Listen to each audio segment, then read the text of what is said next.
brought you by Silver Pumps and Motors. Top quality और consistent performance के लिए सिर्फ सिल्वर पंप्स नाम याद रखना. పెళ్ళైన 2 వారాలకే భర్తను హనీమూన్ పేరు చెప్పి షిల్లాంగ్ తీసుకెళ్లి చంపేసింది కదా సోనం. ఇప్పుడు అలాంటి మర్డరే మరొకటి కూడా వెలుగు చూసింది. కానీ ఈసారి కథ మాత్రం బీహార్కి మారింది. ఇప్పుడు చెప్పుకోబోయే మహిళ సోనం కంటే ఖతర్నాక్. మామను పిచ్చిగా ప్రేమించింది. అతని కోసం భర్తను దారుణంగా మర్డర్ చేయించింది. తనకు వరుసకు మామయ్యే వ్యక్తి నచ్చాడనే కారణంతో పెళ్ళైన 45 రోజులకి భర్తను సుపారీ ఇచ్చి చంపేయించింది. ఔరంగాబాద్ జిల్లాలో జరిగింది ఈ ఘటన. 20 ఏళ్ల గుంజాదేవికి 25 ఏళ్ల ప్రియాంశితో ఈ మధ్య పెళ్ళైంది.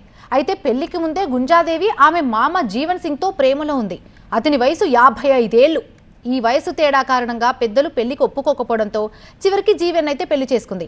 కానీ భర్తతో సంసారం ఇష్టం లేక అటు మామను మర్చిపోలేక సుపారీ గ్యాంగ్తో డీల్ కుదుర్చుకొని భర్తను చంపేసింది. గత 25న ప్రియాంశు ఓ పని మీద ఊరెళ్ళాడు.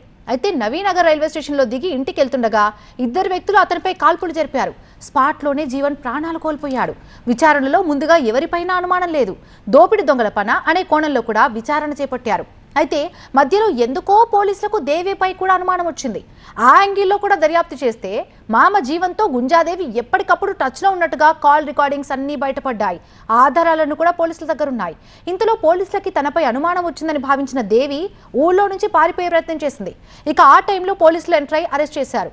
2 సుపారీ గ్యాంగ్ సభ్యులను సైతం జైలుకు పంపారు పోలీసులు.